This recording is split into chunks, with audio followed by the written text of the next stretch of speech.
नमस्कार, चैनल खबर तक में आपका स्वागत है। मैं हूं शेषलता यादव और अब नजर डालते हैं आज की प्रमुख खबरों पर। ऐतिहासिक और प्रसिद्ध जगन्नाथ रथ यात्रा 27 जून को निकाली जाएगी, जिसकी तैयारियों में इन दिनों मंदिर प्रशासन जुटा हुआ है। वहीं रूपबास मेला परिसर में दूर दराज आकर दुकान लगाने वाले लोग भी यहां धीरे धीरे पहुंचने लगे हैं।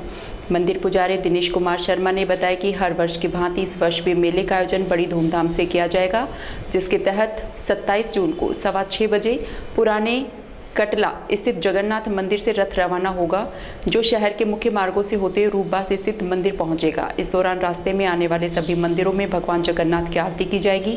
उन्होंने कहा कि रथ के रूपबास पहुंचने पर इस मेले की शुरुआत हो जाती है।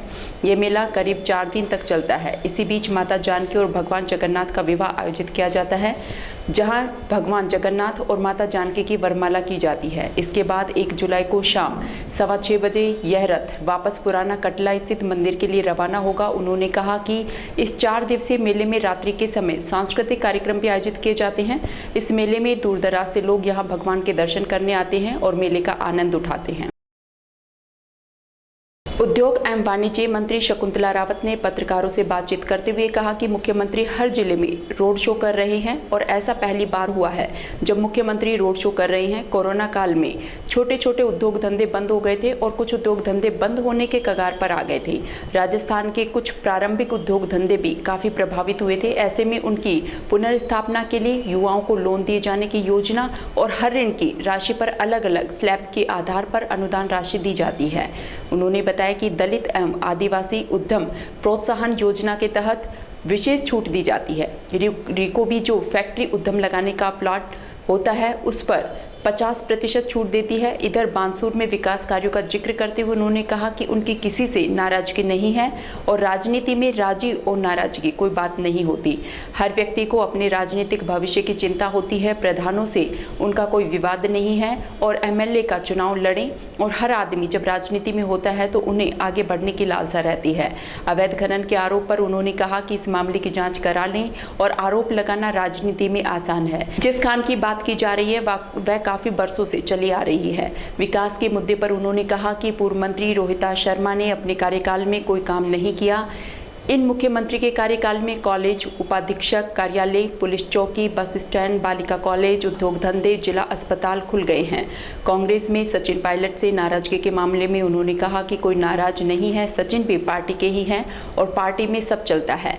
इधर उद्योग एवं वाणिज्य मंत्री शकुंतला रावत ने गुरुवार को Alwar chamber of commerce and industries के सभागार में डॉक्टर भीमराव अंबेडकर दलित एवं आदिवासी प्रोत्साहन योजना के तहत आयोजित जिला स्तरीय उद्योग प्रोत्साहन शिविर का दीप प्रज्वलन का शुभारंभ किया।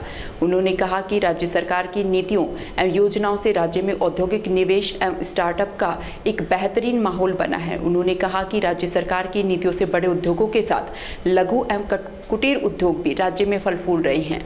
उन्होंने कहा कि सभी वर्गों को ध्यान में रखते हुए राज्य सरकार ने योजनाओं को लागू किया है। उन्होंने मत्स्य औद्योगिक संघ अलवर के मत्स्य औद्योगिक क्षेत्र में विद्युत लाइन अंडरग्राउंड कराने की मांग पर कहा कि इसका प्रस्ताव तैयार कराकर भिजवा दिया गया है। विद्युत लाइन को अंडरग्राउंड कराया जाएगा। जिला उद्योग एवं वाणिज्य केंद्र के उप निदेशक गणेश शर्मा ने जानकारी प्रदान करते हुए बताया कि योजना के तहत अनुसूचित जाति एवं जनजाति वर्गों के लोगों को 10 करोड़ रुपए तक की ऋण सुविधा, 6 से 9% ब्याज अनुदान और अधिकतम 25 लाख रुपए मार्जिन मनी अनुदान प्रदान किया जाता है। उन्होंने बताया कि सभी प्रकार के उद्यम स्थापित करने के लिए ऋण प्रदान किया जाता है।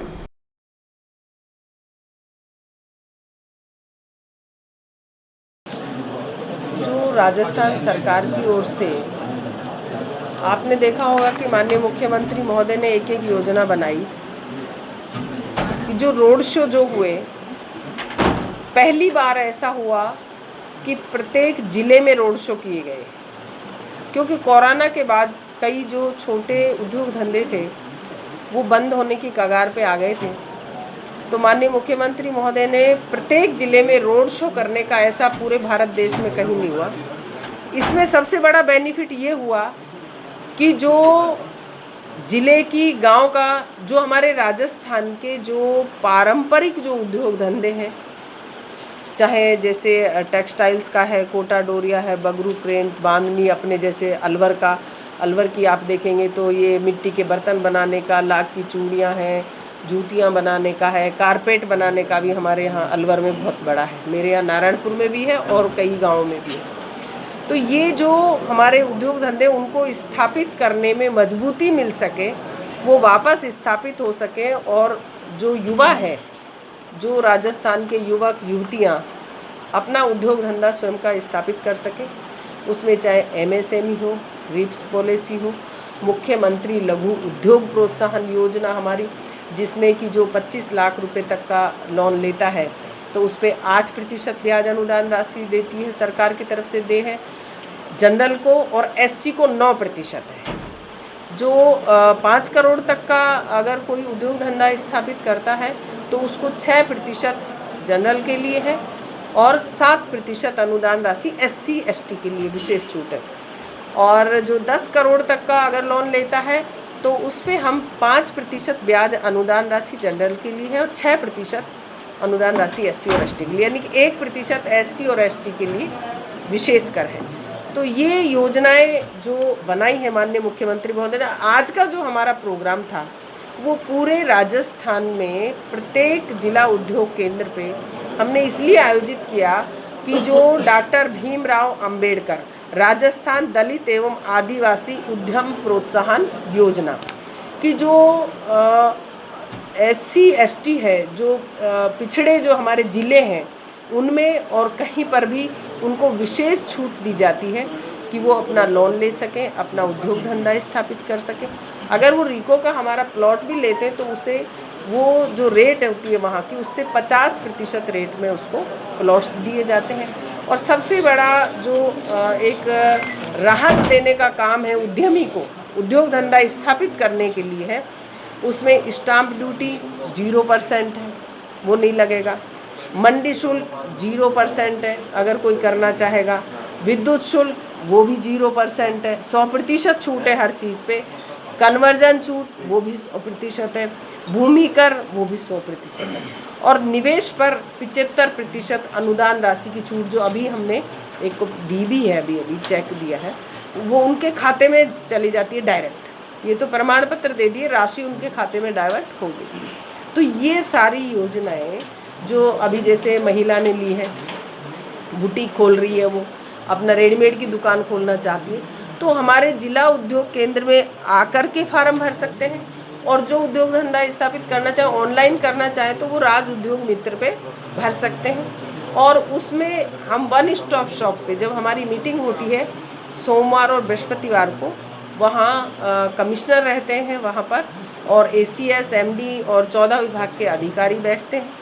और वन स्टॉप शॉप में अगर किसी की कोई परेशानी आ रही है उसको लोन लेने में, उद्योग धंधा स्थापित करने में, किसी भी तरीके की, तो हम वन स्टॉप शॉप में उसका वहीं पर तुरंत प्रभाव से समाधान करते हैं।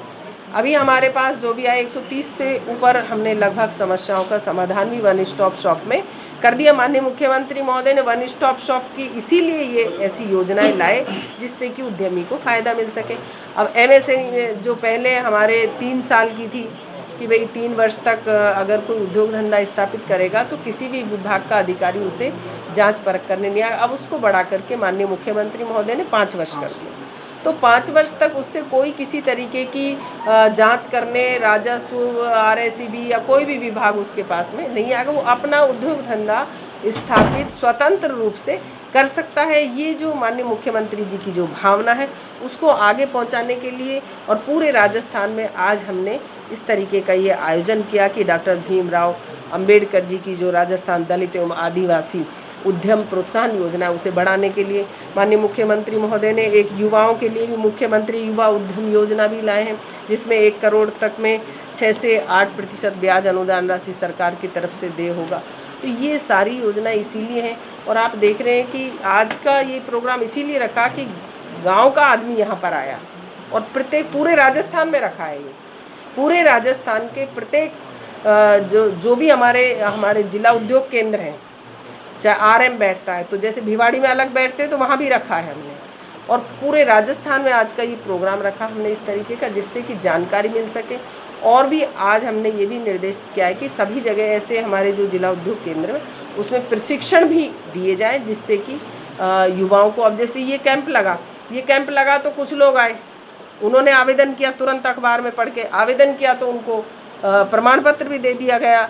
उनको बैंकर्स को भी हमने बुलाया था आज सभी को, और सभी जगह ऐसा किया है जिससे कि उनको हमारे युवाओं को लाभ मिल सके, वो नौकरी के लिए इधर उधर नहीं भटके, अपना खुद का चाहे छोटा ही उद्योग धंधा। आप देखा कि 1-1 लाख के भी आज उन्होंने लोन लिए हैं कि अपना छोटी छोटी चाहे कोई दुकान खोल रहा है, सिलाई की और किराना की दुकान खोलने का जैसे लोन लिया आज 1 लाख रुपए। तो ऐसे ये जानकारी मिले जिससे युवा अपना स्वयं का उद्योग धंधा स्थापित कर सके, वो उद्यमी बन सके। सामान्य चिकित्सालय में रेजिडेंस डॉक्टरों ने अपनी मांगों को लेकर पेन डाउन किया।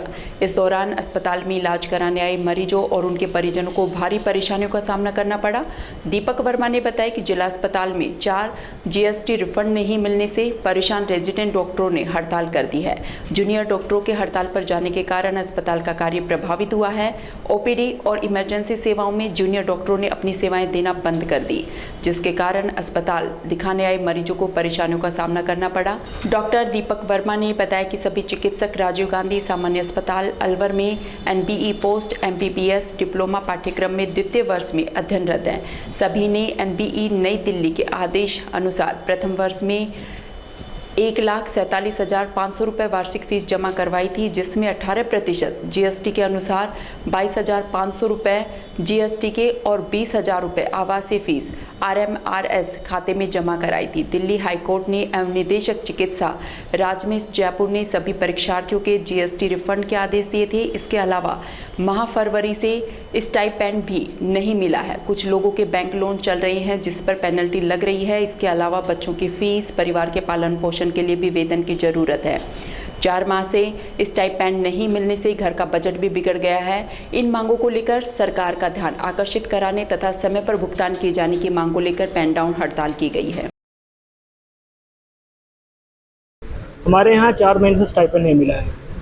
मल्टीपल लेटर्स वार्तालाप के बाद हुई ये निष्कर्ष आया है कि हमें इस जगह पे खड़े होकर आज पेन डाउन करना पड़ रहा है। हमारे रेसिडेंट 60 की नंबर में पूरे अस्पताल का कार्यभार अच्छे से संभाल रहे हैं। इसके बावजूद हमारे ऑफिस के द्वारा रेसिडेंट को लिस्ट प्रायोरिटी पे लिया जा रहा है। हमारे रेसिडेंट के ऊपर कोई ध्यान नहीं दिया जा रहा है। ना इनकी बेसिक सुविधा जैसे पीने का, नाइट में ड्यूटी है तो स्टे करने का, टाइम डे स्टाइपेंड होना, क्लासेस होना, हर जगह पे रेगुलराइज नहीं है। यहाँ पे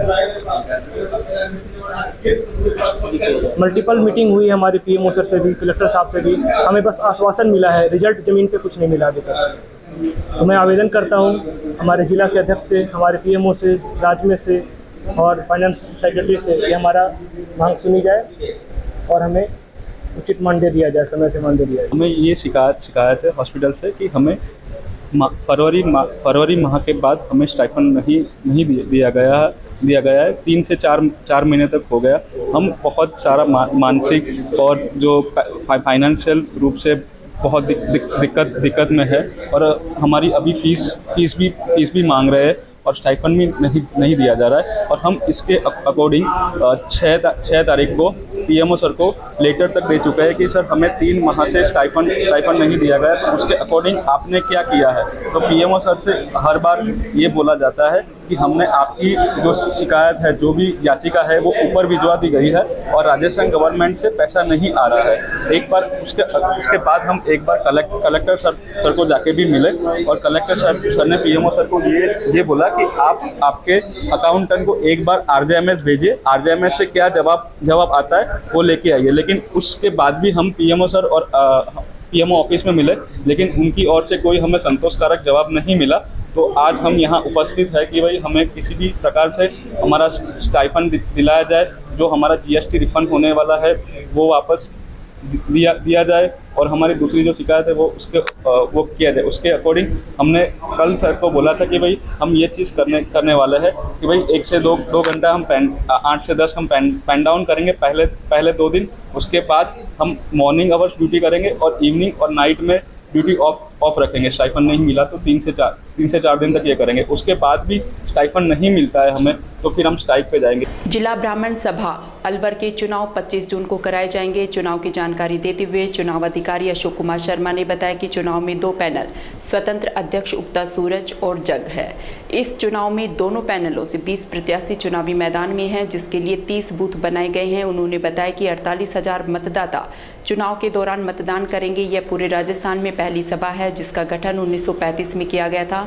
वहीं यहां सबसे अधिक मतदाता है जो इस सभा में भाग ले रहे हैं। उन्होंने बताया कि 25 जून को सुबह 8 बजे से चुनाव प्रारंभ कराए जाएंगे और 26 को मतगणना की जाएगी।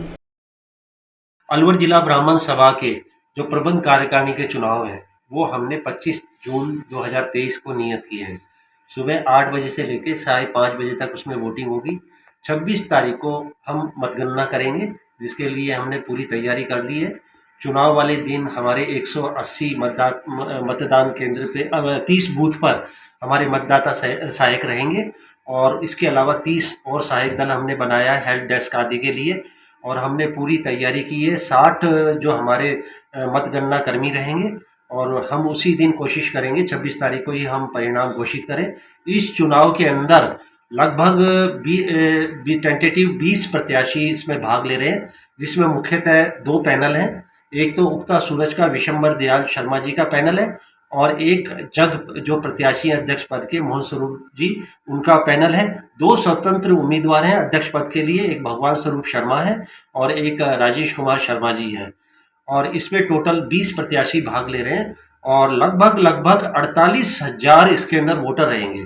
जहाँ तक मुझे ज्ञात है कि इसके अंदर मेरे पूरे राजस्थान प्रदेश में शायद पहली ये सभा है जो कि सन 1935 में गठित हुई थी और सबसे पुरानी ये संस्था है और इसमें सबसे ज़्यादा जो मतदाता हैं वो इसी के अंदर चुनाव के अंदर भाग ले रहे हैं। संभवतः ये पहला मौका है और इसके अंदर हमने पूरी तैयारी की है। इस टेंटेटिव 48,000 हमारे वोटर गिरे, इसके लिए हमने 30 बूथ बनाए हैं और 30 बूथों की पूरी हमने व्यवस्था कर दी है और इसके लिए मौके पे हमारी जो एडमिनिस्ट्रेशन है ये इनकी सबकी सहायता रहेगी और लाइट बाथ वगैरह सबकी सुविधाएं रहेंगी।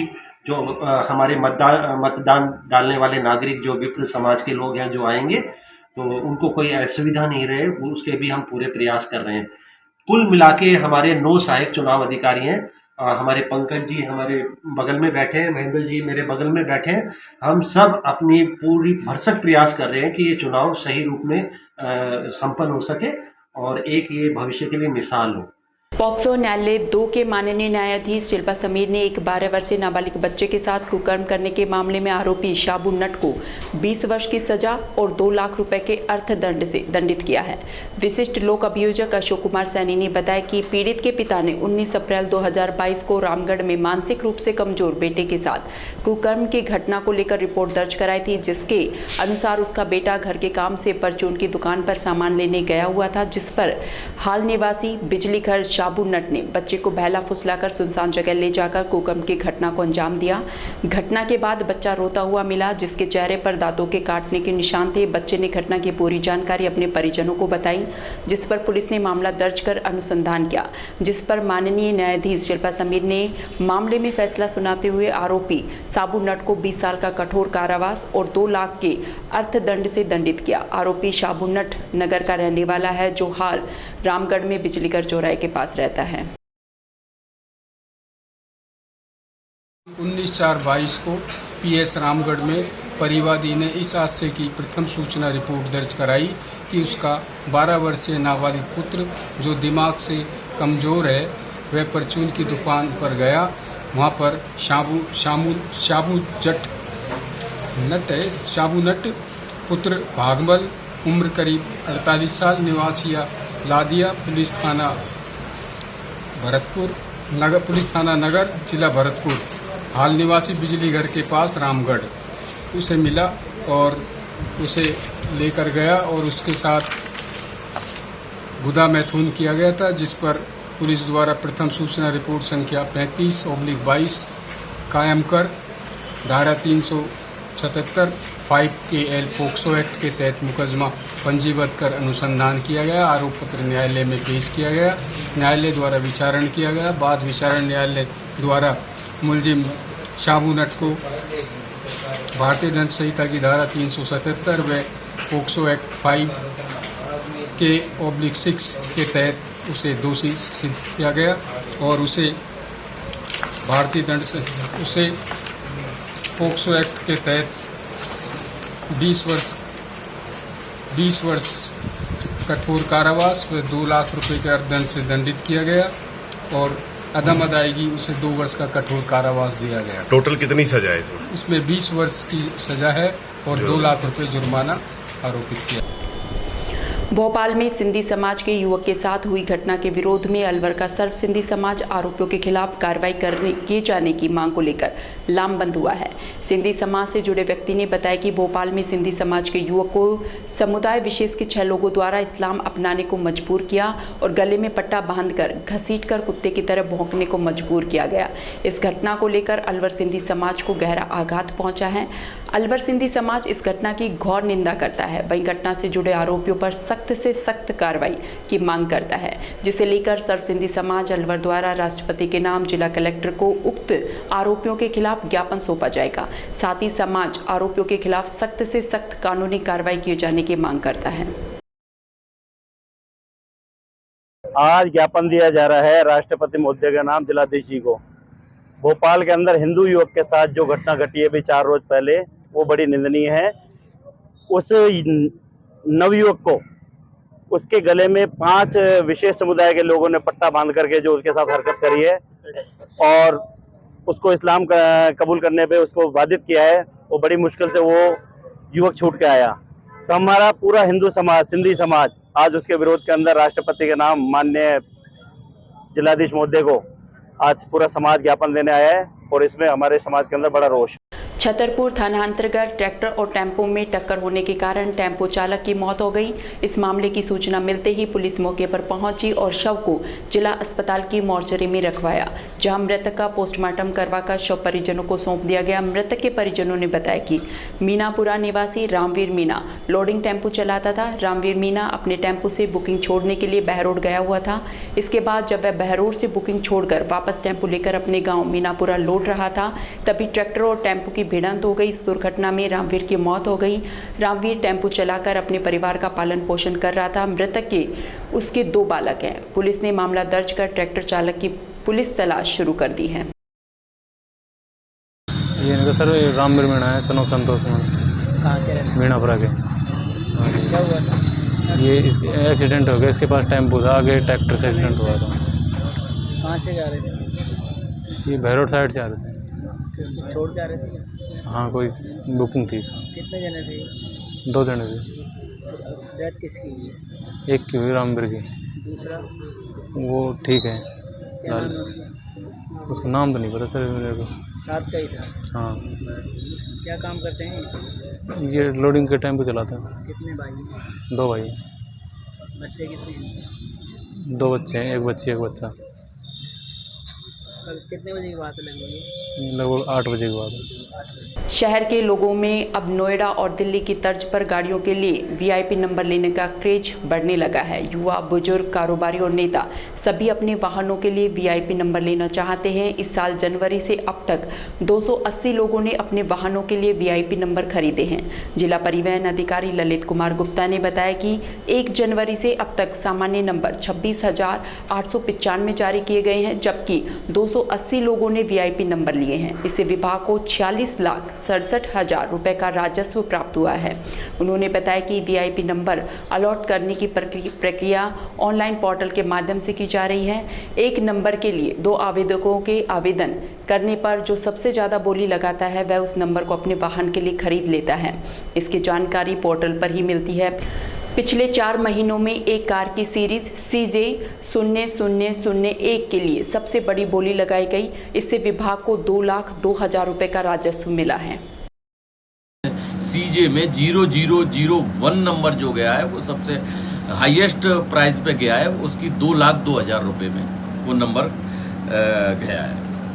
तो ये एक सामान्य मतलब पोर्टल पे आप देख सकते हैं प्रक्रिया है, इसमें कोई ऐसा सारा मतलब क्लियर है, इसमें कोई भी किसी का हस्तक्षेप नहीं है और आप जो नंबर चाहें वो ले सकते हैं। जैसे कुछ लोगों का ये तो नंबर हो गए जैसे 129 स्पेशल हो गए या 786 हो गया या 21 हो गया, 51 हो गया, 31 हो गया, ये हो गया। कुछ लोगों के कुछ अपने पुराने व्हीकल के हिसाब से भी वो रहते हैं कि भाई मेरा जैसे 435 नंबर है व्हीकल का, तो मैं अगला कोई नया व्हीकल लूँगा तो वही 435 आ गए, तो उनकी वो भी प्रक्रिया रहती है। तो अगर वो चल रहा है तो ठीक है, आ जाता है तो ठीक है, नहीं तो वो ज़्यादातर लोग उसको भी चॉइस में ही लेते हैं।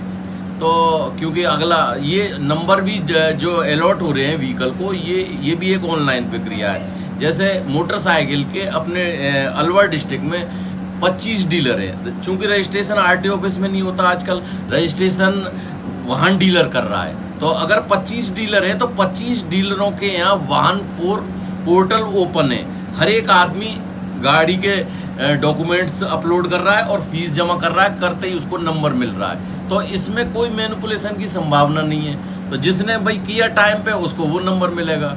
और बाकी वीआईपी नंबर तो ये जो है जो गवर्नमेंट ने निर्धारित कर रखे हैं, एक अधिसूचना जारी करके उनकी रेट निर्धारित कर रखी है, उसके आधार पर ही मिलती है। सीकरी थाना अंतर्गत बर्फ फैक्ट्री के सामने स्थित घर में खाना बनाने के दौरान गैस लीक होने के कारण लगी आग में 2 बहनें गंभीर रूप से झुलस गई। आगजनी की इस घटना में घर में रखा हुआ सामान आग की चपेट में आ गया।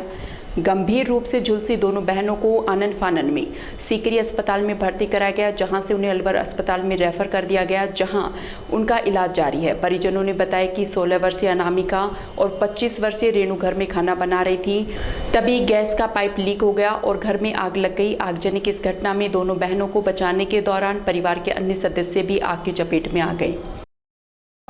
ये सर घर में खाना बना रही थी बहन जी हमारी, तो ये गैस की कोई पाइप लीक करी है या एकदम से आग पकड़ ली उसमें। कौन सी जगह घटना ये सीकरी की है। सीकरी में कहाँ की? सीकरी में है, मुबीन का प्लांट है, वहाँ बर्फ की फैक्ट्री है बड़ी। हाँ। उसके सामने रहते हैं। उसके सामने? हाँ, मकान है हमारा। इनके खुद का मकान है, किराए पे रहती है? खुद का मकान है। खुद का मकान है। तो काम घरेलू काम करते हैं? हाँ, घर में ही काम कर रही थी। घर में वैसे कोई बिजनेस नहीं है इनका, फैक्ट्री वगैरह का कुछ काम नहीं है। क्या क्या नाम है इनका? इनका बहन जी रेणु है, इनका है अनामिका। रेणु कितनी उम्र रेणु की? रेणु की उम्र होगी 25 साल की और अनामिका की ऐसे 16-17 साल की। क्या लगते हैं रिश्ते में? ये चाचा जी की लड़की, सिस्टर लगती है। दोनों आपस में? हाँ। बहादुरपुर स्थित पट्टी पहाड़ी गांव में एक पीर बाबा की मजार पर एक समुदाय के लोगों ने गेट लगा दिए और इस गेट को असामाजिक तत्वों ने तोड़ दिया। इसके बाद यहां बिछी एक चटाई को बाहर निकालकर उसमें आग लगा दी। इसके बाद मामला बढ़ गया और ग्रामीण एकत्रित हो गए। इस मामले की सूचना मिलते ही सदर थाना पुलिस मौके पर पहुंची और घटनास्थल का जायजा लेकर असामाजिक तत्वों के खिलाफ FIR दर्ज कर अनुसंधान किया। इसके बाद FIR में नामजद 4 लोगों को पुलिस ने डिटेन कर लिया। उसके बाद दोनों समुदाय के लोगों के साथ पुलिस प्रशासन ने मौके पर पहुंचकर वार्ता की। इस दौरान एडिशनल SP और ADM और SDM मौजूद रहे। ये वार्ता करीब 3 से 4 घंटे तक चली और इसके बाद समझौता हुआ, जिसके अनुसार जिस जगह घटना हुई उस जगह को यथास्थिति में रखा जाए, वहीं मजार और मस्जिद में किसी तरह की कोई पूजा पाठ नहीं हो। इसके लिए जिला प्रशासन के स्तर पर एक कमेटी गठित की गई। इस दौरान मौके पर जिला कलेक्टर पुखराज सैन और SP आनंद शर्मा, अतिरिक्त पुलिस अधीक्षक ग्रामीण सुरेश खींची, सदर थाना प्रभारी दिनेश शर्मा सहित पुलिस जाब्ता मौजूद रहा। गांव में विवाद की स्थिति नहीं बने, इसके लिए यहां अस्थायी पुलिस चौकी खोल दी गई है। इस मामले में पुलिस अधीक्षक आनंद शर्मा ने बताया कि पट्टी पहाड़ी गांव में पहाड़ की चोटी पर पीर बाबा की मजार है और उस मजार पर गांव के दोनों समुदाय के लोग गुरुवार को पूजा पाठ करने के लिए आते जाते रहते हैं, जिस पर एक समुदाय द्वारा निर्माण कार्य कर दरवाजे लगाए गए और दूसरे समुदाय ने इसका विरोध किया और कुछ असामाजिक तत्वों ने गेट तोड़कर चटाई बाहर निकालकर उसमें आग लगा दी। इसके बाद मामला बढ़ गया, जिसके बाद पुलिस ने मौके पर पहुंचकर घटना का जायजा लेते हुए FIR दर्ज की और नामजद 4 लोगों को डिटेन कर लिया। बहादुर में चौकी है बहादुरपुर, उस गांव में के पास पहाड़ पर ऊपर एक पीर बाबा की पुरानी मज़ार है, जिस पर दोनों ही समुदाय के लोग नियमित रूप से आते जाते रहते हैं और अपना जो पूजन वगैरह करते हैं वो करते हैं। तो अभी 19 तारीख को एक समुदाय के लोगों के द्वारा वहाँ पर कुछ छोटा निर्माण टाइप कराया गया, कुछ दरवाजे वगैरह लगाए गए, जिसका कि दूसरे पक्ष ने विरोध किया और फिर इस बीच जब पुलिस की समझाई, ये लोग नीचे चौकी परिसर में इकट्ठा थे, तब कुछ असामाजिक तत्वों ने वो जो दरवाजे लगाए गए थे उनको हटा दिया और वहाँ अंदर एक चटाई थी, उस चटाई को वहाँ से निकाल कर उस परिसर के बाहर ले जाकर के उसमें आग लगा दी। इस पर पुलिस ने जाकर के मामला जो है शांत कराया और जो एफआईआर दर्ज की गई इस घटना की, और जो नामजद आरोपी हैं उनमें से 4 आरोपियों को पुलिस के द्वारा भी डिटेन किया गया है, आगे उसमें कार्रवाई की जाएगी। और जो अब आज एडीएम और एडिशनल एसपी के द्वारा दोनों पक्षों के बातचीत करके समझाइश की गई और हमारी तरफ से ये कहा गया कि चूंकि ये बार बार सुप्रीम कोर्ट का भी है और सभी का कि किसी भी धार्मिक स्थल में जो परंपरा चली आती रहती है वही चले, कोई भी नई परंपरा या नया निर्माण या नई चीज तब हो जब उसके सक्षम स्तर पे स्वीकृति ली जाए। और ये लैंड किसकी है, इसकी ओनरशिप क्या है, मूल मालिक कौन है, ये सब जब तक ज्ञात नहीं हो तब तक अपन उसको वैसे ही रखें। तो इसको देखते हुए अभी दोनों पक्ष ये बातचीत चल रही है, उम्मीद है इस पे सहमति होगी और जब तक वहाँ कोई माहौल ना बिगड़े या कोई कंफ्यूजन नहीं हो, इसलिए हमने एक अस्थायी पुलिस चौकी उस परिसर में संचालित की है। सड़क दुर्घटना में गंभीर रूप से घायल हुए एक युवक को सामान्य चिकित्सालय में भर्ती कराया गया है। दुर्घटना में युवक के पैर में फ्रैक्चर सहित पसलियों में गंभीर चोटें आई हैं। यह घटना गोविंदगढ़ थाना अंतर्गत नयाना के पास साकीपुर गांव की है। पीड़ित के परिजन ने बताया, घायल नरेंद्र निजी कार्य से अपनी बाइक पर साकीपुर की तरफ जा रहा था, जहां नयाना के पास सामने से शराब के नशे में तेज और अनियंत्रित गति से चलाते हुए ट्रैक्टर चालक ने बाइक को टक्कर मार दी, जिसमें नरेंद्र बुरी तरह घायल हो गया। वहीं ग्रामीणों ने ट्रैक्टर चालक को पकड़कर पुलिस के हवाले कर दिया। वहीं पुलिस में दी गई शिकायत के आधार पर मामले में कार्रवाई की जा रही है। ये न्याणे के पास साकीपुर गांव है, वहाँ पे एक्सीडेंट हुआ। कहाँ चोट लगी है इनको? किसने? पैर में चोट लगी है। दूसरा कौन था जिसके साथ में एक्सीडेंट हुआ था? वो ट्रैक्टर वाला था, उसका पता नहीं है। वो और हैं जो संघ के हमारे साथ के जो उन्होंने पकड़ लिया, वो थाने में है ट्रैक्टर, और वो भी क्या कहते हैं बाइक भी थाने में, वो ट्रैक्टर भी, और जो वो है ट्रैक्टर ड्राइवर है उसने दारू पी रखी है। उसका हाँ उसके मेडिकल के लिए गए हैं। ये कहाँ के निवासी हैं? ये खेड़ा महमूद के। कालाकुआं क्षेत्र की सड़कों पर बने गड्ढे लोगों के लिए इन दिनों सिर दर्द बन गए हैं। बारिश के समय इन गड्ढों में पानी भरने के कारण रोड पर आवागमन बंद हो जाता है और लोगों को इन मार्गों से गुजरने में काफ़ी परेशानियों का सामना करना पड़ता है। लेकिन रोड पर हो रहे गड्ढों की तरफ ना तो नगर विकास न्यास का ध्यान है और ना ही नगर परिषद के अधिकारियों का। रोड पर बने इन गड्ढों में आए दिन लोग दुर्घटनाओं का शिकार हो रहे हैं। सड़कों पर हो रहे इन गड्ढों में कई बार ई रिक्शा तक पलट गए और लोग चोटिल हो गए। सबसे बड़ी समस्या स्थानीय लोगों को बारिश के दिनों में आती है, जब इन गड्ढों में पानी भर जाता है और लोगों को बिल्कुल भी पता नहीं रहता और राहगीर वाहनों सहित गड्ढे में गिरकर चोटिल हो जाते हैं। स्थानीय निवासी महावीर राजौरिया ने बताया कि शहर की सड़कों पर ना तो जनप्रतिनिधियों का ध्यान है और ना ही नगर विकास न्यास और ना ही नगर परिषद के अधिकारियों का। ऐसे में सड़कों पर बड़े बड़े गड्ढे होने के चलते बारिश के दिनों में लोग दुर्घटना का शिकार हो रहे हैं। काफ़ी बार लोग गड्ढों में गिरकर चोटिल हो चुके हैं। ऐसा प्रतीत होता है कि अधिकारी यह इंतजार कर रहे हैं कि कब कोई बड़ा हादसा हो और क्षेत्र की सड़कों पर बने गड्ढों को सही कराया जाए। देखिए, सरकार और प्रशासन का ना तो मोहल्लों की सड़कों पे ना मेन रोडों पे कोई ध्यान नहीं है। अभी आप देखिए, बरसात का मौसम चल रहा है, जैसे ही गड्ढों में पानी भर जाता है और आदमी को इस बात का अंदाज़ा नहीं होता कि भाई कितनी गहराई है और आदमी उस हादसे का शिकार हो जाता है। कोई भी जनहानि हो रही है, हो सकती है, लेकिन प्रशासन का इस पर कतई ध्यान नहीं है। नालों की हालत देखिए आप, नालों में पानी भर जाता है। मतलब 20 साल से नालों का पानी सड़कों पे आ रहा है, आपके पास कोई प्लानिंग नहीं है। सरकारें आ रही हैं, बदल रही हैं, लोग बाग आ रहे हैं, बदल रहे हैं, अधिकारी आ रहे हैं, बदल रहे हैं, लेकिन मूल जो समस्या है उस पर प्रशासन और सरकार का कोई ध्यान नहीं है। मेरा आपके चैनल के माध्यम से कहना है कि ऐसे जो जनहित के मामले हैं उनको शीघ्रता से उठाकर इनका शीघ्र अतिशीघ्र निराकरण कर आम जनता को राहत प्रदान करनी चाहिए। सड़कों का निर्माण कराया जाए और सड़कों का निर्माण भी होना चाहिए। देखिए, मोहल्लों में जो सड़कें हैं तो 5 साल आपने योगियों निकाल दिए सरकार ने और कहीं कोई निर्माण कार्य नहीं है, जस तस हालत में पड़े हुए हैं। आम आदमी को आपने अपने हाल पे छोड़ दिया। वोट लेने के बाद और आपको वोट देने के बाद आदमी अपने आप को ठगा महसूस कर रहा है। सामाजिक न्याय एवं अधिकारिता मंत्री टीकाराम जूली ने पालनहार योजना के फेस रिकॉग्निशन मोबाइल ऐप की लॉन्चिंग गुरुवार को की। इस मोबाइल ऐप से पालनहार योजना के वार्षिक सत्यापन और नवीनीकरण की प्रक्रिया अब और हो जाएगी। पात्र लाभार्थी अपने मोबाइल के प्ले स्टोर से ऐप इंस्टॉल कर इसका लाभ ले सकेंगे।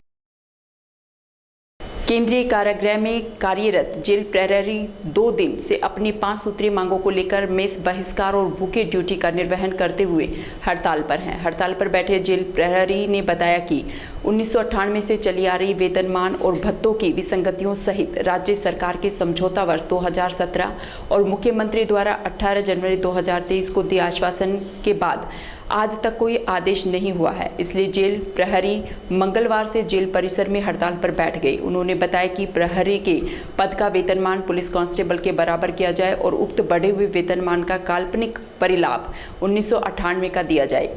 नवसृजित वरिष्ठ प्रहरी के पद को विलोपित किया जाए। राजस्थान कारागार अधीनस्थ सेवा के शेष पदों का वेतनमान भत्ते भी राजस्थान पुलिस अधीनस्थ सेवा के समक्ष किए जाने सहित अनेक मांगे हैं। उनकी मांगों को सरकार जल्द ही पूरा करे, नहीं तो यह हड़ताल लगातार जारी रहेगी। देखिए, हमारे मतलब वेतन विसंगति का मामला है। हमारे 1998 से वेतन विसंगति चल रही है और पहले 1998 से पहले हमारे पुलिस के सम्मान वेतन था, लेकिन जब से हमारे वेतन में त्रुटि हुई है उसके बाद 1998 के बाद से हम कई बार जो मौजूदा सरकार रही है उनको समय समय पर ज्ञापन देते आए हैं, लेकिन आज तक हमारी कोई सुनवाई नहीं हुई है। उसी चक्कर में फिर हमने 2017 के अंदर भी भूखे रहकर अनशन शुरू किया था, लेकिन उसमें भी समझौता हुआ था, लेकिन उसका भी अभी तक कोई हल नहीं हुआ हमारे सामने। उसके बाद हमने जनवरी 2023 से फिर अनशन शुरू किया, उसमें भी हमारी आज तक कोई मांग पूरी नहीं हुई हमारी। तो अब हम सारे वापस ही भूखे रहकर अनशन कर रहे हैं, रोटी का निवारण कर रहे हैं और करते रहेंगे जब तक हमारी मांग पूरी नहीं होगी, तब हम भूखे रहेंगे। देश के अग्रणी उद्योग मंडल associated chambers of commerce and industries ने अंतर्राष्ट्रीय योग दिवस के मौके पर भारत सरकार के आयुष मंत्रालय और मोरारजी देसाई राष्ट्रीय योग संस्थान के साथ मिलकर तिजारा फोर्ट पैलेस अंतर्राष्ट्रीय योग दिवस महोत्सव का आयोजन किया। पूरी दुनिया में हर साल 21 जून को अंतर्राष्ट्रीय योग दिवस मनाया जाता है। योग को सामान्य स्वास्थ्य और रोग प्रतिरोधक क्षमता बनाए रखने के साथ साथ मानसिक दबाव कम करने में भी कारगर माना गया है। इस साल का अंतर्राष्ट्रीय योग दिवस अपने आप में और खास रहा है जब प्रधानमंत्री नरेंद्र मोदी ने अमेरिका स्थित संयुक्त राष्ट्र संघ मुख्यालय में आयोजित योग दिवस कार्यक्रम में भाग लिया। इस अवसर पर एसडीएम महेंद्र यादव ने कहा कि यह उत्सव स्वास्थ्य और रोग प्रतिरोधक क्षमता बढ़ाने जैसे कई फायदों को रेखांकित करता है। उनका उद्देश्य प्रत्येक व्यक्ति के दैनिक जीवन में योग शामिल करने और एक स्वस्थ और प्रसन्नचित्त समाज के निर्माण में योगदान करना है। वहीं शिक्षा विभाग के अधिकारी राजेश यादव ने कहा कि भारतीय योग दिमाग और शरीर को एकचित्त रखने की प्रक्रिया है। किशनगढ़बास में राजीव गांधी ग्रामीण शहरी ओलंपिक खेल प्रतियोगिताओं के 10 जुलाई को होने वाले आयोजन को लेकर उपखंड अधिकारी गंगाधर मीणा की अध्यक्षता में पंचायत समिति सभागार में बैठक का आयोजन किया गया। बैठक में ब्लॉक के समस्त पीईओ, यूसीईओ तथा शारीरिक शिक्षक उपस्थित रहे। बैठक में सीबीईओ भारत भूषण शर्मा ने ब्लॉक के अब तक हुए पंचायतवार, नगर पालिकावार रजिस्ट्रेशन व खेलवार रजिस्ट्रेशन की जानकारी दी। उपखंड अधिकारी गंगाधर मीणा ने निर्देश प्रदान किए कि प्रत्येक ग्राम पंचायत एवं नगर पालिका क्षेत्र में अधिकाधिक महिलाओं, बालिकाओं एवं युवाओं तथा वृद्ध खिलाड़ी प्रतिनिधियों का रजिस्ट्रेशन सुनिश्चित करें। उन्होंने आगामी 2 दिनों में खेल मैदानों का चिन्हीकरण, समतलीकरण करते हुए खिलाड़ियों को सुबह शाम अभ्यास कराने के लिए शारीरिक शिक्षकों को आदेश प्रदान किए। ब्लॉक संदर्भ व्यक्ति भूपेंद्र सिंह एवं मनोज सिंह ने खेल निर्देशों की जानकारी प्रदान करते हुए बताया कि प्रतियोगिता में भाग लेने हेतु खिलाड़ी ऑनलाइन रजिस्ट्रेशन 23 जून तक वेबसाइट पर कर सकेंगे। भिवाड़ी में मंगलवार को ओडिशा के पुरी में निकलने वाली रथ यात्रा धूमधाम और भव्य रूप से निकाली गई। यात्रा में हजारों की संख्या में लोग भगवान जगन्नाथ के रथ को रस्से की सहायता से खींचते हुए नजर आए। वहीं भिवाड़ी शहर की सड़कों पर किसी बड़े उत्सव का सा माहौल नजर आया।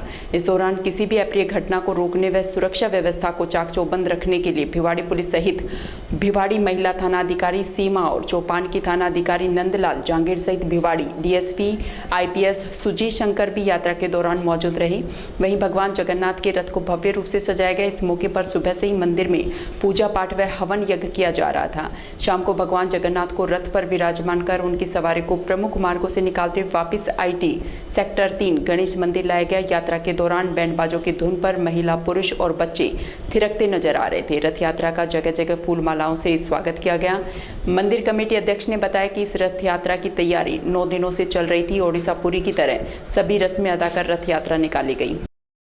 आज के बारे में ये कार्यक्रम है, जगन्नाथ यात्रा निकल रही है भिवाड़ी में, तो कितने दिन का कार्यक्रम है और कहाँ से कितने लगातार कितने वर्ष से? ये जगन्नाथ यात्रा हमारा 9 दिन की होती है। मौसी के घर जाते हैं, यहाँ से सीधा मनसा चौक से भिवाड़ी मोड़ से नीलम चौक से फिर सेक्टर 3 हाउसिंग गणेश मंदिर। हमारा यहाँ पे सुबह आरती होता है, फिर 10 बजे हवन होता है, फिर 12 बजे प्रसाद बनता है, कम से कम 4-5 हज़ार की प्रसाद होती है। उसके बाद फिर भगवान को अपना आज जो ये कार्यक्रम जगन्नाथ यात्रा को लेके शुरू है, हाँ जी, ये इसके बारे में थोड़ा बताइए। जगन्नाथ जैसे हमारे पुरी में होता है, जगन्नाथ पुरी की उसी हिसाब से हम उसी रस्म के हिसाब से पूरे करते हैं। सुबह हमारा आरती होता है, आरती के बाद फिर हवन होती है, 3 घंटा हवन होती है। उसके बाद भगवान को सिंहासन से रथ पे लिया जाता है, रथ की पूजा करा जाता है।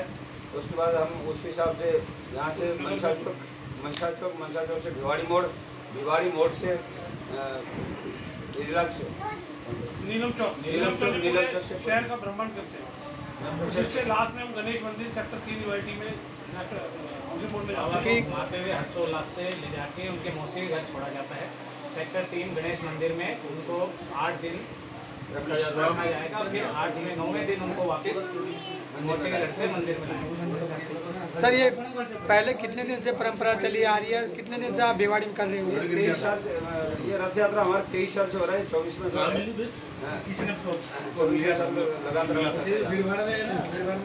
धौलपुर जिले के निहालगंज थाना इलाके के शिवनगर पोखरा कॉलोनी में एक व्यक्ति ने जहरीले पदार्थ का सेवन कर लिया, जिसके उपचार के दौरान आगरा में मौत हो गई।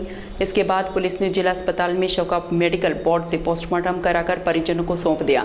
जगनेर निवासी मृतक भानु के पिता हेम सिंह ने पुलिस को दी गई रिपोर्ट में बताया कि उसके पुत्र भानु की शादी धौलपुर जिले के सेपो में रहने वाली राजेंद्र की पुत्री खुशबू के साथ हुई थी। शादी के 1 वर्ष बाद ही भानु की पत्नी खुशबू ने उसके पुत्र भानु के खिलाफ दहेज एक्ट का मामला दर्ज कराया था। दहेज के मामले में राजीनामा होने के बाद उसके पुत्र को ससुराल पक्ष के लोगों ने रोक लिया और घर जमाई बनाकर शिवनगर पोखरा कॉलोनी में किराए का मकान दिलवा दिया, जहां भानु अपनी पत्नी खुशबू के साथ रह रहा था।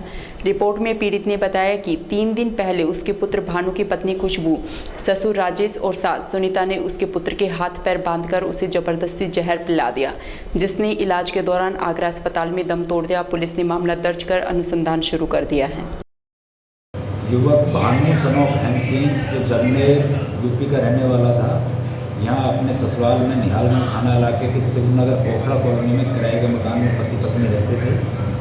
परिजनों ने प्रकरण दर्ज कराया कि भानु को अपने ससुराल वालों ने जबरदस्ती जहर पिला दिया है। इस पर प्रकरण दर्ज कर अनुसंधान प्रारंभ किया गया। कल शाम आगरा के सदर अस्पताल में भानु की मौत हो गई, जिस पर आज सुबह सदर अस्पताल धौलपुर में पोस्टमार्टम करवाया जाकर परिजनों को डेड बॉडी सुपुर्द की गई। अनुसंधान जारी है। मुंडावर क्षेत्र में राजस्थान सरकार द्वारा घोषित ग्रीष्मकालीन राजकीय अवकाश के आदेशों की धज्जियां उड़ाई जा रही हैं, जिसके चलते भीषण गर्मी और 48 डिग्री तापमान में अनवरत रूप से मुंडावर ब्लॉक में स्कूलों में कक्षाएं संचालित है। इसके बावजूद ब्लॉक शिक्षा अधिकारी हाथ पर हाथ रखकर बैठे हुए हैं। मुंडावर में कुछ स्कूल तो ऐसे हैं जिनके पास मान्यता 8वीं तक की है और कक्षाएं 10वीं तक संचालित कर रहे हैं। इन निजी शिक्षण संस्थानों द्वारा ग्रामीण परिवेश के विद्यार्थियों को लुभावने परिणाम वाले विज्ञापन दिखाकर अतिरिक्त कक्षाओं के रूप में मोटी फीस वसूली कर आर्थिक शोषण किया जा रहा है। इन निजी शिक्षण संस्थानों के निदेशक क्षेत्र के प्रभावशाली राजनेता और अधिकारियों के संपर्क में हैं, जिसके कारण इन्हें सरकारी कार्रवाई का कोई भय नहीं है। जबकि राजस्थान सरकार के आदेशानुसार 17 मई से 25 जून तक राजकीय अवकाश घोषित किया गया है। मुंडावर ब्लॉक के निजी स्कूल शिक्षा परिवार के अध्यक्ष राजेंद्र चौधरी ने अपनी जिम्मेदारियों से पल्ला झाड़ते हुए फोन उठाना बंद कर दिया है। अब ब्लॉक शिक्षा अधिकारी एवं स्कूल शिक्षा परिवार ब्लॉक अध्यक्ष द्वारा स्कूल संचालकों के प्रति नरम रुख अपनाने के कारण अभिभावक इनकी कार्यशैली पर उंगली उठा रहे हैं। कठुमर उपखंड क्षेत्र के टिटपुरी और पावटा के बीच मेवों के कुएं के पास दो आवारा नंदियों में झगड़ा हो गया। इस दौरान इनमें से एक नंदी कुएं में गिर गया। सूचना मिलने पर सरपंच हरवीर सिंह बिजला, खेमचंद शर्मा सहित अन्य ग्रामीण मौके पर पहुंचे और नंदी को कुएं से निकालने का भरसक प्रयास किया। इसके बाद खेमचंद शर्मा सहित अन्य ग्रामीणों के द्वारा प्रशासन को सूचना दी गई। सूचना मिलने पर अगले दिन गुरुवार को तहसीलदार राजेश मीणा, गिरदावर प्रकाश सैनी, पटवारी ग्राम विकास अधिकारी गजेंद्र सिंह और विश्वेंद्र सिंह सहित एनडीआरएफ की टीम सहित नगर और टिटपुरी से गौरक्षा दल के लोग मौके पर पहुंचे। इस दौरान पशु चिकित्सकों द्वारा कुएं में ग्रामीणों को उतारकर नंदी को बेहोशी के इंजेक्शन लगाए गए। इसके बाद ग्रामीणों द्वारा रस्सा बांधकर उसे कुएं से निकाला गया।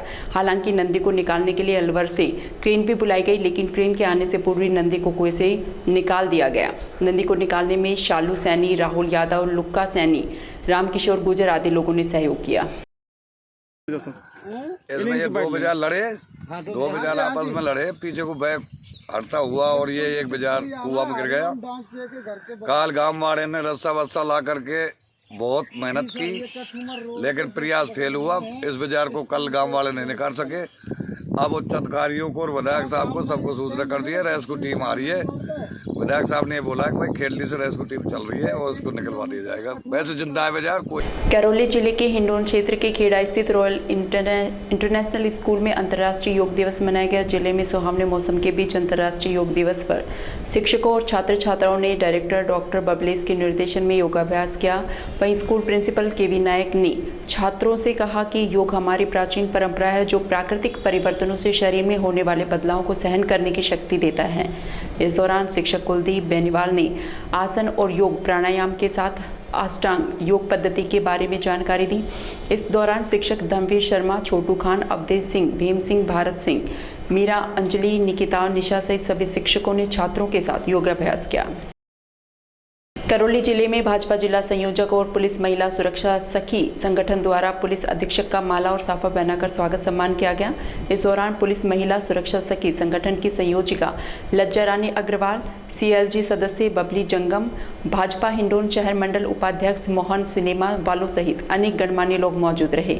इस दौरान पुलिस अधीक्षक ने हिंडोन सिटी की महिलाओं की सुरक्षा एवं सशक्तिकरण को बढ़ावा देने और युवा पीढ़ी को नशे से मुक्त कराने का आश्वासन दिया। खैरतल शहर में सिवाना रोड पर आदर्श कॉलोनी में अधिवक्ता सुरेश चौधरी के घर हुई लाखों की लूट करने वाली गैंग का राजफास करने में पुलिस ने कामयाबी हासिल कर ली है।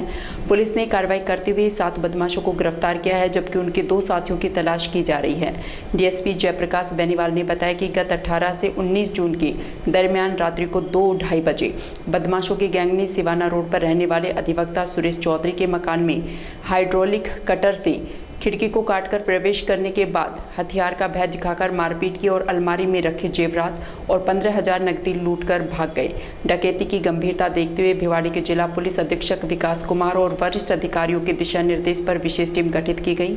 सूचना एकत्रित करते हुए लगातार संदिग्ध ठिकानों पर दबिश दी गई। उन्होंने बताया कि बुधवार को मुखबिर खास की सूचना पर सिवाना की पहाड़ियों में छुपे हुए शंकरलाल पुत्र झुंझुनू श्याम बाबू पुत्र भौराव, मनोज पुत्र पर्वत, संतोष पुत्र भीम सिंह, विरंज पुत्र भीम सिंह, विजय उर्फ जौनी पुत्र रामचरण, कर्ण उर्फ कटवा पुत्र माखन निवासी बिलाखेड़ी थाना धरनावदा जिला गुना मध्य प्रदेश को घटना में प्रयुक्त एक अवैध देसी कट्टा 315 बोर, हाइड्रोलिक कटर, लकड़ी के डंडे, सरिये और लूटे हुए माल और नकदी 10,180 रुपये सहित बापर्दा गिरफ्तार किया।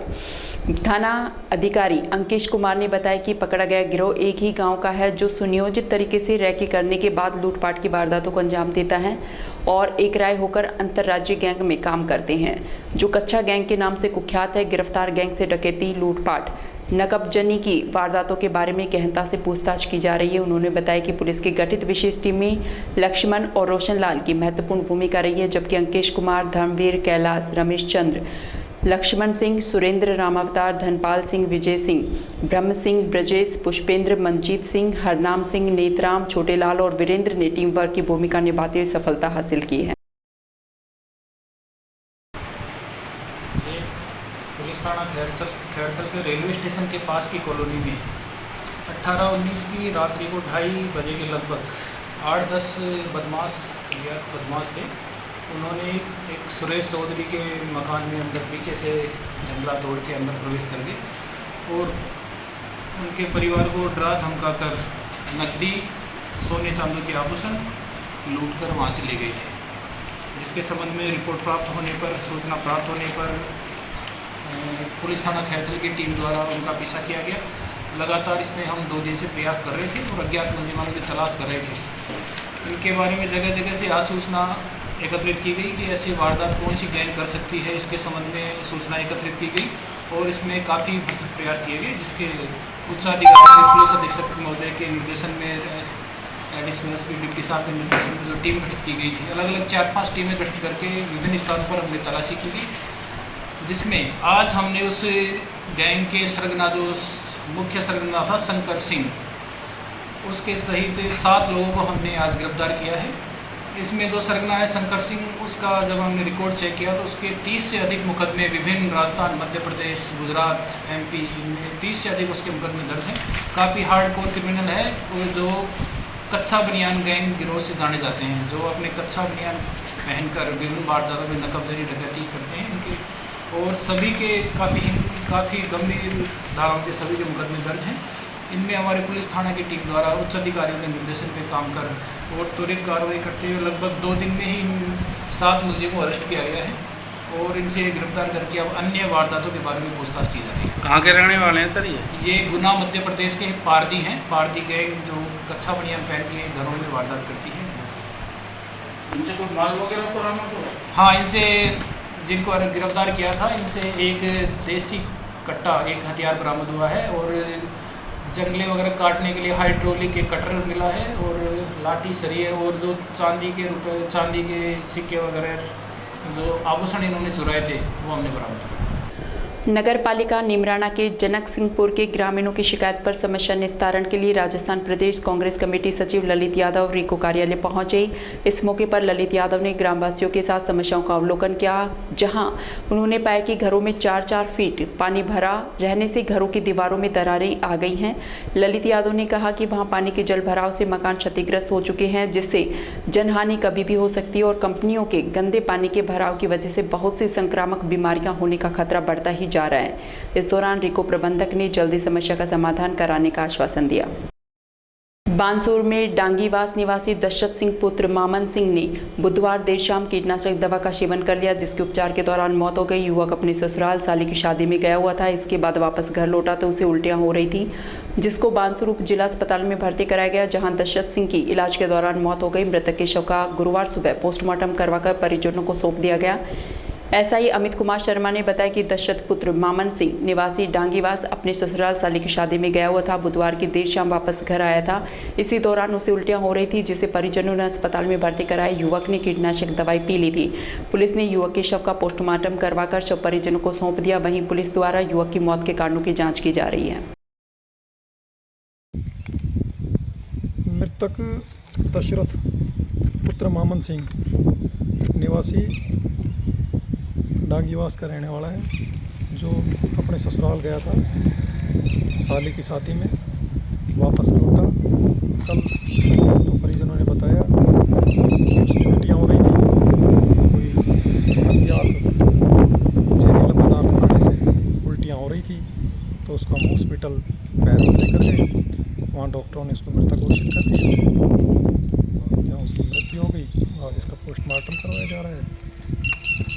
मृत्यु के कारणों के बारे में पुलिस जांच कर रही है, जैसा भी होगा कार्रवाई की जाएगी। मुंडावर उपखंड क्षेत्र के श्री कृष्ण नगर में इंद्र फार्म हाउस पर बालाजी महाराज का भंडारा और रागिनी कार्यक्रम का आयोजन किया गया। कार्यक्रम में सुबह यज्ञ हवन कर कन्या पूजन के साथ ही अटूट भंडारे का आयोजन किया गया। इस कार्यक्रम के मुख्य अतिथि अलवर सांसद महंत बालकनाथ, जिला प्रमुख बलबीर सिंह चिल्लर, विधायक मंजीत चौधरी, पूर्व सांसद डॉक्टर करण सिंह यादव, ललित यादव, अंजलि यादव, बस्तीराम यादव, मामन सिंह, डॉक्टर जसवंत यादव रहे। कार्यक्रम संयोजक इंद्र यादव ने अतिथियों का माल्यार्पण कर और साफा पहनाकर उन्हें प्रतीक चिन्ह भेंट कर स्वागत सत्कार किया। वहीं कार्यक्रम में हरियाणा के विख्यात लोक गायक कलाकार अजय हुड्डा, राजा गुजर, प्रिंसी मुस्कान यादव, अमित चौधरी, छम्मा तिवारी, तन्वी राव आदि ने प्रस्तुति देकर बालाजी महाराज की महिमा का गुणगान किया। हमारे आज एक हनुमान जी का भंडारा और रागनी कंपटीशन हनुमान जी के भंडारे में जो जनता जनार्दन आई, सबसे पहले तो दिल की गहराई से उनका धन्यवाद। और मेरे समस्त ग्रामवासियों का बहुत बहुत धन्यवाद जो इस सुचारू रूप के प्रोग्राम को बहुत अच्छा बनाए। जो आज आपने एक कार्यक्रम किया है, इसको कहीं शक्ति प्रदर्शन के रूप में देख सकते हैं, तो क्या कहना है? भगवान से बड़ी कोई शक्ति नहीं होती है। मैंने तो अपने हिसाब से एक भंडारा किया था कि मेरे क्षेत्रवासियों को बहुत अच्छा ही बजरंगबली का प्रसाद मिले और वो मुझे आशीर्वाद भी समय प्रदान करें। टपुकड़ा तहसील के ग्राम गैलपुर स्थित कजारिया सेरेमिक्स लिमिटेड कंपनी, जो कि 1998 से टाइल निर्माण का कार्य कर रही है, के द्वारा जल और वायु प्रदूषण किया जा रहा है तथा दूषित जल को भूगर्भ में छोड़कर भूजल को भी दूषित किया जा रहा है। इस पर तुरंत प्रभाव से रोकथाम करवाने के लिए गैलपुर सहित करीब 1 दर्जन गाँव के लोगों ने तिजारा विधायक संदीप यादव के गृह कार्यालय थड़ा पहुंचकर ज्ञापन सौंपा। ज्ञापन ग्रामीणों ने बताया कि कंपनी द्वारा दूषित गंदे जल को भूगर्भ में डालकर भूमिगत जल को प्रदूषित किया जा रहा है, जिससे भूमिगत जल सफेद रसायन पाउडर युक्त जहरीला हो गया है, जिसमें फ्लोराइड की मात्रा बढ़ गई है। इस पानी के पीने से ग्रामीण बीमार हो रहे हैं और उनकी फसलों को भी नुकसान पहुंच रहा है। कजारिया टाइल के अंदर 10 से 15 पानी के बोरवेल लगातार दिन रात 24 घंटे चल रहे हैं, जिससे बहुत अधिक मात्रा में भूगर्भ जल का दोहन किया जा रहा है। कजारिया टाइल्स कंपनी में टाइल्स बनाने के बाद निकलने वाले अपशिष्ट खतरनाक रसायन युक्त सफेद पाउडर टाइल्स के टुकड़ों को कंपनी द्वारा सार्वजनिक स्थानों पर फेंके जाने सहित अन्य शिकायतें हैं। वहीं उन्होंने बताया कि क्षेत्रीय अधिकारी भिवाड़ी कार्यालय द्वारा कंपनी में निरीक्षण की सूचना पहले ही कंपनी को दे दी जाती है, जिससे कंपनी द्वारा तूड़ी से चलने वाले प्लांट को जांच वाले दिन बंद रखा जाता है तथा जांच के एक दिन पहले सड़कों और पेड़ पौधों पर जमी डस्ट को साफ करवा दिया जाता है। इसलिए ग्रामीणों की मांग है कि तुरंत प्रभाव से प्रदूषण की रोकथाम और अत्यधिक जल दोहन पर रोकथाम लगाई जाए। वहीं तिजारा विधायक संदीप यादव ने बताया कि कंपनी के खिलाफ शिकायत प्राप्त हुई है। इस बारे में जिला कलेक्टर सहित संबंधित अधिकारियों से बात कर जल्दी समस्या का समाधान करवाया जाएगा। कजारिया फैक्ट्री के पोल्यूशन के बारे में शिकायत प्राप्त हुई है और इसमें अभी कलेक्टर साहब से भी बात कर ली है। नवीन महाजन जी जो पोल्यूशन के सेक्रेटरी, उनसे भी बात हुई है, मंत्री जी के यहाँ भी हुई है। इसको जल्दी करके इसका सोल्यूशन निकाला जाएगा। बात हुई है मेरी, कोई भी कमेटी बनाई जाए जयपुर से, इस तरह की बात हमने रखी है और इसका जो है पोल्यूशन की जाँच कराई जाएगी। बानसूर में मनरेगा मैटो को 1 साल से भुगतान नहीं मिलने पर उपखंड अधिकारी को मुख्यमंत्री के नाम ज्ञापन सौंपा गया। बानसूर पंचायत समिति के सभी मैटो को पिछले 1 वर्ष से भुगतान नहीं मिलने पर मैटो ने विकास अधिकारी बानसूर को बार बार अवगत कराने के बाद भी भुगतान नहीं किया गया, जिसमें आहत होकर मैटो ने मुख्यमंत्री के नाम बानसूर उपखंड अधिकारी राहुल सैनी को ज्ञापन सौंपा। उन्होंने कहा कि पिछले 1 वर्ष से मैट कर्मचारियों को भुगतान नहीं किया गया है, जिसमें घर में रोजी रोटी का संकट पैदा हो रहा है। उनकी मांग है कि जल्दी से भुगतान करने की व्यवस्था करें, अन्यथा सरकार के खिलाफ आंदोलन किया जाएगा। इस मौके पर बड़ी संख्या में मनरेगा मैट मौजूद रहे। बानसूर पंचायत समिति के सभी मैटू का भुगतान बकाया चल रहा है 1 साल से। इसमें हमारी रोजी रोटी की समस्या हो रही है, बच्चों का पालने का भी समस्या हो रही है। इसमें मैटू का भुगतान पेंडिंग हो रहा है। इसमें सरकार को भी अवगत कराया है, नहीं तो हमको मजबूरन सरकार के खिलाफ आंदोलन करना पड़ेगा, मजबूरन हमें न्यायालय के शरण में जाना पड़ेगा। इससे सरकार से विनती है कि हमारा भुगतान जल्दी से जल्दी करने की कोशिश। बानसूर कस्बे में गुरुवार को आरसीआई स्कूल में विशाल स्वैच्छिक रक्तदान शिविर का आयोजन किया गया। स्कूल की ओर से अलवर जिला तथा जयपुर जिले सहित हरियाणा के कक्षा 10वीं में 80% से अधिक अंक लाने वाले सीबीएसई तथा आरबीएसई के 632 विद्यार्थियों का सम्मान समारोह आयोजित किया गया। विद्यालय के संस्थापक डॉक्टर विजय यादव ने बताया कि राज फाउंडेशन ट्रस्ट तथा आरसीआई स्कूल की ओर से विशाल सर्वे चेक रक्तदान शिविर आयोजित किया गया, जिसमें बढ़ चढ़कर युवाओं तथा स्कूल के अध्यापकों ने रक्तदान किया। शिविर में 150 से अधिक यूनिट रक्त एकत्रित की गई। इस मौके पर विद्यालय की ओर से रक्तदाताओं को एक हेलमेट तथा प्रशस्ति पत्र देकर सम्मानित किया गया। इस दौरान बच्चों के उज्जवल भविष्य की कामना की। इस अवसर पर विद्यार्थी तथा विद्यालय का स्टाफ मौजूद रहा। सर, आरसीआई शिक्षा ग्रुप बानसूर की ओर से संपूर्ण अलवर जिला ही नहीं, जयपुर जिला, हरियाणा और इसके आसपास के कुछ और स्टेट और डिस्ट्रिक्ट जो है उसके 80% से अधिक के सीबीएसई और आरबीएसई बोर्ड के कक्षा 10वीं के विद्यार्थियों का आज सम्मान समारोह आयोजित किया गया। इसमें 632 विद्यार्थियों को सम्मानित किया गया है। इसी के साथ में राज फाउंडेशन ट्रस्ट और आरसीआई शिक्षा ग्रुप बानसूर की ओर से एक विशाल रक्तदान शिविर का भी आयोजन किया गया है। इसमें 150 से अधिक रक्तदान जो है उसकी यूनिट्स जो है वो आ चुकी है। अभी रक्तदान शिविर रेगुलर चल रहा है। युवाओं में बहुत अधिक उत्साह रक्तदान के तहत दिख रहा है, तो इसलिए मैं सभी युवाओं को भी धन्यवाद देना चाहूंगा और उन विद्यार्थियों को शुभकामनाएं देना चाहूंगा जो आज इस कार्यक्रम में सम्मानित हुए हैं। वो अपने लक्ष्य को प्राप्त करें। उनके उज्जवल भविष्य के लिए बहुत बहुत शुभकामनाएं। बानसूर के गांव रामपुर निवासी आईटीबीपी में तैनात हेड कांस्टेबल भूपेंद्र मीणा की उसी के अधिकारी के बेटे ने ताबड़तोड़ गोलियां बरसाकर मौत के घाट उतार दिया। हेड कांस्टेबल भूपेंद्र मीणा दिल्ली के छावला आईटीबीपी कैंप में हेड कांस्टेबल के पद पर तैनात था। पुलिस ने हेड कांस्टेबल की हत्या करने वाले अधिकारी के बेटे दिग्विजय सिंह को गिरफ्तार कर लिया। जानकारी के अनुसार 21 जून को 2 बजे दिल्ली के छावला आईटीबीपी कैंप में तैनात हेड कांस्टेबल भूपेंद्र मीणा पुत्र नंदाराम मीणा निवासी भोराजवाला रामपुर की आईटीबीपी कैंप परिसर में 2 आईसीसी रैंक के अधिकारी के बेटे दिग्विजय सिंह ने गोली मारकर हत्या कर दी। आरोपी ने वारदात में अपने पिता की लाइसेंस पिस्टल का इस्तेमाल किया तथा दिग्विजय सिंह ने हेड कांस्टेबल पर ताबड़तोड़ करीब 5 गोलियां बरसा दी, जिससे हेड कांस्टेबल की मौके पर ही मौत हो गई। जानकारी के अनुसार पुलिस ने आरोपी अधिकारी के बेटे को गिरफ्तार कर लिया। हत्या के कारणों की अभी स्पष्ट जानकारी सामने नहीं आई है। वहीं पुलिस हत्या करने के कारणों का पता लगा रही है। रामपुर बानसूर कस्बे के रामपुर ग्राम पंचायत के रहने वाले एक आईटीबीपी के हेड कांस्टेबल भूपेंद्र सिंह जी मीणा, जिनकी कल दुर्घटनावश एक फायरिंग इंसिडेंट के अंदर उनकी कल मृत्यु हुई है और अभी बॉडी दिल्ली में पोस्टमार्टम के लिए है और जल्दी ही वो यहाँ पर लेके आएंगे।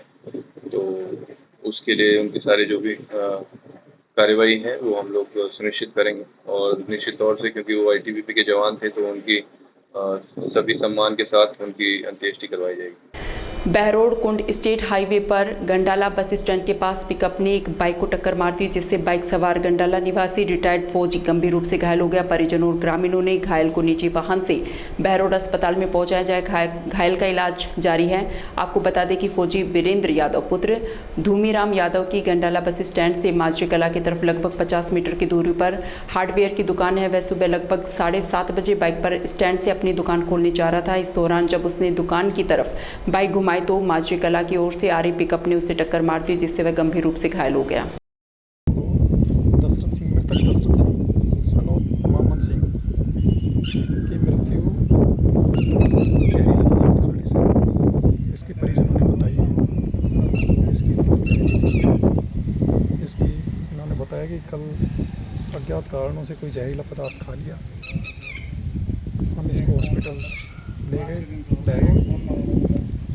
वहाँ पर डॉक्टर ने इसको मृत घोषित कर दिया। आज इसको ये बताया जा रहा है कि यह मृतक अपने ससुराल में साले की शादी में ससुराल वाले साले की शादी में ये बताया इन्होंने, जो तहरीर इन्होंने पेश की उसमें। बाकी जांच हो रही, जांच से जो भी कारण होंगे सामने आएंगे उसी के अनुसार कार्रवाई की जाएगी। लायंस क्लब राजगढ़ की ओर से कस्बे के गंगा बाग में भरे जगन्नाथ महाराज के मेला में नेकी की दुकान का शुभारंभ किया गया, जिसमें सभी प्रकार के नए पुराने कपड़े, पैंट शर्ट, साड़ियां, सूट सहित सभी प्रकार के कपड़ों की दुकान लगाई गई। ये कपड़े सभी जरूरतमंदों को निःशुल्क वितरित किए जा रहे हैं। शुभारंभ के बाद ही जरूरतमंद लोगों की काफ़ी भीड़ यहाँ लगी रही। वहीं जरूरतमंद लोग अपनी ज़रूरत के हिसाब से कपड़े लेकर गए। यह नेकी की दुकान मेले के अंतिम दिन तक चलती रहेगी। आमजन से अपील है कि इच्छुक व्यक्ति यहाँ अपने कपड़े दान कर सकता है, ताकि ज़रूरतमंदों को कपड़े निरंतर मिलते रहें। इस अवसर पर लायंस क्लब के अध्यक्ष अजय यादव, सचिव वीरेंद्र दादिच, कोषाध्यक्ष प्रदीप गुप्ता, खेम सिंह आर्य, मदन लाल शर्मा सहित सभी सदस्यों ने उपस्थित रहकर सहयोग प्रदान किया। रामगढ़ पंचायत समिति क्षेत्र के अलावड़ा कस्बे में समाजसेवी और किसान हितैषी ताहिर के घर गुरुवार को बैठक आयोजन किया गया। बैठक में आए राष्ट्रीय संयुक्त किसान मोर्चा सदस्य सुरेश कौत और तेजवीर सिंह ने अपने विचार व्यक्त करते हुए कहा कि आज से 30 वर्ष पहले क्षेत्र में 5 से 10 फुट की गहराई पर पानी मिल जाता था, वहीं आज 300 फुट नीचे भी पानी नहीं है। आने वाले 30 वर्ष बाद पानी के अभाव में किसानों को अपनी जमीन औने पौने दाम में बेचकर पलायन करना पड़ेगा या बड़े उद्योगपतियों के यहाँ नौकरी करनी पड़ेगी। आज बरसात का 75% पानी चंबल नदी के मार्फत समुद्र में चला जाता है। यदि इसका 50% पानी राजस्थान के 13 जिलों के किसानों को सिंचाई और पीने के लिए मिल जाए तो हर हाथ को काम मिलेगा, जिससे उद्योग धंधे भी तेजी से चलेंगे, साथ साथ किसान और मजदूर भी संपन्न होगा। यह तभी होगा जब केंद्र सरकार ERCP योजना को राष्ट्रीय परियोजना घोषित करती है। इस दौरान चढ़ूनी किसान यूनियन के प्रदेश अध्यक्ष महावीर गुजर, जिला अध्यक्ष वीरेंद्र मौर्य, पूर्व सरपंच कमल चंद, हरियाणा से आए मौलाना हनीफ खान और डीग से आए किसान नेता मोहन सिंह गुजर ने भी अपने अपने विचार रखे। खैरतल कस्बे के समीपवर्ती कीरवारी फाटक के पास पीपलवाला दादा और बैगराज दादा की याद में वार्षिक मेले का आयोजन बड़ी धूमधाम से किया गया। इस अवसर पर विशाल भंडारे का आयोजन किया गया, जिसमें सैकड़ों श्रद्धालुओं ने प्रसादी ग्रहण की। मेला आयोजक कैलाश जागीर ने बताया कि हर वर्ष की भांति इस वर्ष भी मेले में स्थानीय समेत आसपास के लोगों ने शिरकत की। इस दौरान मेले में आए श्रद्धालुओं ने स्थान पर माथा टेक कर अपनी मनौती मांगी। आज समाचारों में इतना ही। दीजिए मुझे और मेरी टीम को इजाजत। नमस्कार।